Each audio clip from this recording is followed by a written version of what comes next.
So I have to tell you, after the Israel war, I wouldn't say came to an end, but has now reached a ceasefire. It's not come to an end because Hamas have not been destroyed, and there's inevitably going to be more conflict down the line, unfortunately, and I hope that's not the case. But I thought, anyway, once the ceasefire we put in, well, at least maybe the spotlight on Israel would be reduced a little bit. I was mistaken, of course. Literally the next day, I don't know if you've been following the news in the UK, and of course I myself am British, but there's going to be a match between Maccabi Tel Aviv, which is a football match. You can see their supporters here in this picture, playing against Aston Villa. And it's supposed to be taking place in Birmingham. But what's happened? The police authorities of Birmingham have said they are banning Maccabi Tel Aviv soccer fans from attending the Europa League game at Aston Villa next month over security concerns. Now, this has drawn a lot of condemnation, particularly from the Jewish community, but also some figures. But you should know that, of course, Birmingham is one of the cities with the highest Muslim populations in the UK. And naturally, that's going to mean that there's going to be high levels of hostility towards Israel there, which often, frankly, there's not much difference in my mind between that and hostility towards Jews. Because if you say the Jews can't live, which is what you're saying if you think Israel can't defeat Hamas or if Israel can't exist, then you're basically saying that you're against the Jews. But it's drawn huge condemnation from within the Jewish community. But the police, and it's currently the West Midlands police who have the authority over this, that's their area of jurisdiction, said that it deemed the match to be high risk based on current intelligence and previous incidents, including violence and hate crimes that has taken place when Maccabi Tel Aviv played Ajax in Amsterdam last season. Birmingham lawmaker, who's an MP, and I'll get up his status in a second, he's an MP who I believe is an independent MP, basically just was trying to secure the Muslim anti-Israel vote. He put out the most appalling statement, just now, where he said, I welcome the news that Maccabi Tel Aviv fans will not be permitted to watch the match at Aston Villa. He's not just saying, well, it's for safety. He's saying he welcomes it. Why? From the moment the match was announced, it was clear there were latent safety risks that even our capable security and police authorities would not be able to fully manage. With so much hostility and uncertainty around the match, it was only right to take drastic measures. No, not to try and curb the security threats, not to increase security, but tell the Jews they've got to stay at home. The Israelis, they've got to stay at home. For the moment, he said, sports entertainment should be enjoyed by all. Correct. Regardless of their race, ethnicity, and background. Correct. But there are rare instances, the Jews, where the political dynamics surrounding such spectacles cannot be ignored. Because the Jews are just so political, aren't they? The Jewish state. Players of the Jewish state. Where drastic action must be taken to ensure the safety of fans, players, staff, and local residents. I'm glad this reality has been acknowledged in the case, and I'm grateful to Aston Villa, Maccabi Tel Aviv, West Midlands Police, and the Safety Advisory Group for all their work to listen to our community's concerns. Now's the time to ease tensions, set aside political differences, and focus on the football once more. Just as long as the Jews don't show up and attend. And people say, oh, yeah, well, it's the Israelis. There's no meaningful difference, as I've just explained to you before. I came across a clip of a Birmingham Islamic preacher, Asta Rashid, who told his followers that Muslims of Birmingham should show no mercy to the football fans from Tel Aviv. And then just later, that's when the British police announced it's not capable of protecting the Jewish fans. Let's have a watch of what he said, which gives you a sense of the issue at play. When the Tel Aviv fans come to Birmingham in a few weeks, we will not show them rahmah in Birmingham. But it has its time and place. If you meet an IDF soldier and you charge him riba, there is no riba. You can take from him. Take, not give. You meet this IDF guy and you say, you know your team's going to win, and you say, okay, if they win, you got to give me $10,000. Your team wins, you take the $10,000 from him. Is it haram? The answer is no. If your team loses, you don't pay him. That is the ruling. That it applies to people like the IDF. So there you go. There's clearly a widespread issue, and I'm sure the police were right to think that there's going to be some kind of security issues here. But that doesn't mean telling Israelis they can't come. That's totally capitulating to the extremists. It means upping your security. I want to show you some of the reactions people had to this, and I want to go through some of also the arguments that people make on either side of this, because I want to unpack some of the lies people are saying about Maccabi Tel Aviv fans. Emily Damari, who was released from Hamas captivity in January, a diehard fan of Maccabi Tel Aviv, she said, "I'm shocked to my core with this outrageous decision to ban me, my family and my friends from attending an Aston Villa game in the UK. Football is a way of bringing people together irrespective of their faith, colour or religion. This disgusting decision does the exact opposite. Shame on you. I hope you come to your senses and reconsider. I do wonder what exactly has become of British society. This is like putting a big sign on the outside of a stadium saying no Jews allowed. What has become of the UK where blatant anti-Semitism has become the norm? What a sad world we are living in." You know, I saw a conversation with Douglas Murray recently, and he said that in the Entebbe, the hijacking of the Air France plane to Entebbe, where they basically hijacked the plane, these leftists and radicals and anti-Israel activists in the 70s, they hijacked it and they took the plane to Entebbe, Uganda, and they divided the passengers between Jews and non-Jews. Not Israelis and non-Israelis, Jews and non-Jews. Which tells you all you need to know about what's going on here. So they said Israelis and Jews one side, everyone else on the other. And they put them in different sections. In fact, I think they actually let them go, the non-Israeli and non-Jews. Now, there was a Holocaust survivor, I learned from Douglas Murray, on that plane. And he went over to one of the German left-wing terrorists. He said, "Have your people not learned?" Showing him, presumably, his tattoo. And the German left-wing hijacker said, "Oh, I'm not a Nazi. I'm an idealist." That's exactly what we're seeing here. They think they're acting as if, no, this isn't like, anything bad anymore. This is about being anti-racist. Well, it is. It is. A non-Jewish commentator, Christian Calgi, said, "I don't know why anyone's surprised about Maccabi Tel Aviv decision. It's completely UK. We can't control criminals, so we punish ordinary people to mitigate. Violent anti-Semitic Muslims? Ban the Jews to avoid clashes. Thieves? Put safety tags on all produce. Murderers? Put age checks on Amazon-bought knives. Britain doesn't have law and order anymore. It has capitulated to the criminals and punishes the innocent." The campaign against anti-Semitism said, "We're today notifying Birmingham City Council and West Midlands Police of our intention to bring a judicial review of the decision to ban away fans from attending the match between Aston Villa and Maccabi Tel Aviv. Our lawyers are writing to the council and police in accordance with the pre-action protocol for judicial review. Police forces and local councils must do whatever it takes to ensure that Britain is safe for everyone. The decision has rightly been condemned by the government and opposition parties. We understand the decision was not made by Aston Villa. We will do whatever it takes to overturn this pernicious ban, which has humiliated and angered the whole country.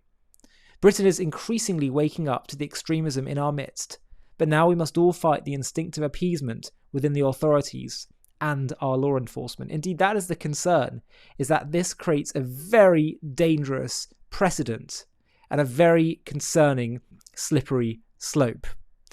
Now, let me just explain to you, for those who are unclear, why this decision to ban Maccabi Tel Aviv fans from attending the Aston Villa match is wrong both morally and legally.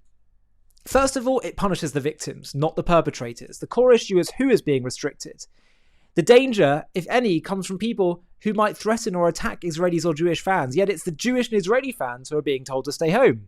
That's upside down logic. It's like telling women not to walk outside at night because men might harass them rather than policing the harassers. It protects racists instead of confronting racism. Number 2, it undermines equal rights and policing duty. In the UK, the police and local authorities have a legal right to ensure everyone can attend public events safely. Telling one ethnic or national group they can't attend because of their identity violates the principle of equal treatment. This is a failure of policing. Number 3, it normalises anti-Semitic intimidation. When Israeli or Jewish fans are banned because of safety reasons, it sends a message that anti-Semitic threats are a fact of life to be accommodated, that they work. It emboldens extremists, and they learn that threatening Jews works, getting them excluded from public spaces. That's why this decision feels racist. It rewards anti-Semitic intimidation rather than challenging it. Number 4, as I said before, it sets a dangerous precedent. If this logic stands, then any group facing hatred could be told to stay away from events for their own good. Imagine telling black fans not to attend a match in a racist area, or Muslim fans not to travel to certain games for safety reasons. It would rightly cause outrage, and this should be no different. Number 5, the evidence doesn't justify it, and this is a critical one as well. Authorities cited previous incidents, like what happened in Amsterdam involving a few individuals, but there's no pattern of violence between Maccabi fans and Aston Villa supporters. Blanket banning an entire group because of their national identity is disproportionate, it's collective punishment, and precisely the kind of bias equality law forbids. In short, banning Maccabi fans because they might be attacked is wrong, because it treats Jewish and Israeli people as a problem to manage, rather than as citizens deserving equal protection from those threatening them. Now, what about those who say, yeah, but aren't these Tel Aviv fans like some of the most violent, aggressive ones? But first of all, number 1, there's no evidence that Maccabi Tel Aviv fans are some of the most violent and aggressive. It's simply not true. Maccabi Tel Aviv supporters are passionate and sometimes rowdy, like fans of many big clubs. But there is no consistent record of major hooliganism or organised violence.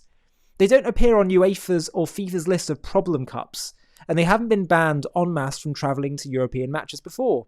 The only recent incident often cited happened in Amsterdam in 2024, where a small number of people were involved in a street clash, and reports suggested much of that was provoked by anti-Semitic hostility from local groups, which, by the way, was extremely disturbing at the time to see, and there was all kinds of violence. But it was not spontaneous violence by Maccabi fans. Using that to tar all Israeli supporters is collective blame, and it's nonsense. Number 2, even if a few fans caused trouble in the past, you don't blame everyone of that nationality. Football authorities deal with violent fans individually through banning orders, arrests, ticket restrictions. You don't say, right, some English fans rioted in Marseille, so no English fans can go to Europe. It's absurd. It's discriminatory. Banning all Maccabi fans because of a few isolated incidents is collective punishment. It's so obviously political and motivated by prejudice. It's contrary to basic human rights norms. Number 3, the timing and context make it clear this isn't about hooliganism. If this were purely about violent fans, the police would also be banning Aston Villa's own hardcore groups. Instead, the ban singles out Israeli supporters at a time of heightened anti-Semitism across Europe. And that's why even the Prime Minister, Keir Starmer, has called it the wrong decision.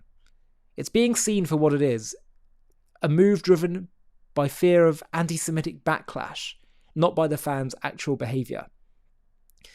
And number 4, even if one assumes incorrectly that Maccabi fans were sometimes unruly, the solution is better policing, not banning Jews or Israelis from public life for their safety, collectively. If safety concerns become an excuse to exclude Jews, that's a step backwards for everyone who values equality and law enforcement that protects victims, not aggressors. So, I think there's a few important takeaways that we need to take from this. Number 1, when authorities tell Jewish fans to stay home because others might attack them, that is not safety, it's surrender. True equality means protecting people from hate, not protecting hate from being challenged. Number 2, people that say, well, Israeli and Jews are aren't identical, so come on, let's make a distinction here, it's not anti-Semitism. Anti-Semitism does not make that distinction. It's true, Israeli refers to citizenship, Jews refer to religion and ethnicity. But when mobs, protesters, or online haters chant death to Israel or attack visibly Jewish people, they're not stopping to check passports. The hate directed at Israelis almost always spills into hate against Jews as Jews. So when officials say Israeli fans unsafe, what's really being normalised is anti-Semitism wearing political clothing.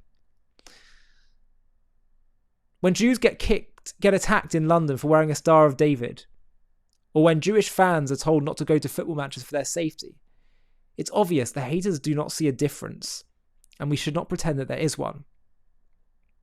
Next, a society's strength isn't measured by how it treats the majority, it's how it protects its minorities. And Jews, by the way, actually, it's both, actually. That's how it protects everyone. But that's the point, everyone. When Jews are told not to show up for their safety, it's not just a Jewish problem, it's a test for civilization.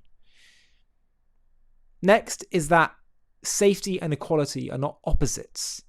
The job of the police is to keep Jewish fans safe at the stadium, not to tell them they don't belong there. Then the next point is that this actually is not about football, it's about basic freedom. When one group is told they're too controversial to appear in public, everyone's right to live without fear starts to disappear. So let's be clear, if hate makes it unsafe for Jews to attend a football match, I want all Jewish people to hear this clearly. The answer must not be for us to hide away. It's to confront the hate. And we shouldn't have to compromise in who we are. We should show who we are more proudly and confidently than ever. And as I've said before, the question in our times is not how the Jewish people will fare. We know that our future ahead of us is very bright. It's how the rest of the world chooses to act vis-a-vis its Jews. We've often had a pretty turbulent time among the nations throughout our history. What's going to be their moral character when they look at themselves in the mirror at the end of their day? What are they going to do? That for them is the real question.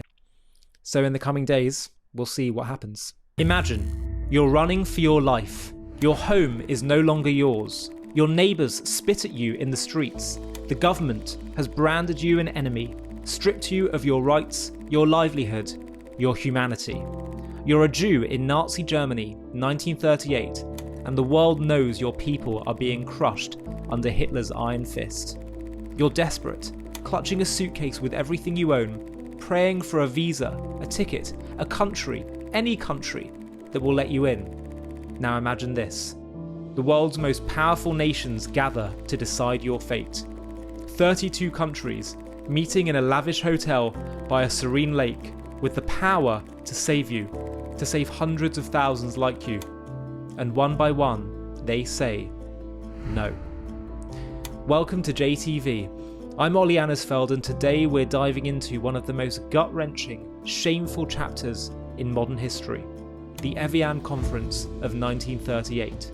This was the moment when the world had a chance to stand up, to open its doors, to save countless Jewish lives from Nazi persecution, and turned its back. This is a story of hope dangled and then snatched away, of sympathy that never became action, of a failure that paved the way for the Holocaust. We'll uncover every layer of what happened at Evian, why it unfolded the way it did, and the chilling warning it holds for us today. This is not just history, it's a mirror, forcing us to confront who we are when the world cries out for help. To watch this JTV Plus documentary and access much more premium content, click on the link in the video description.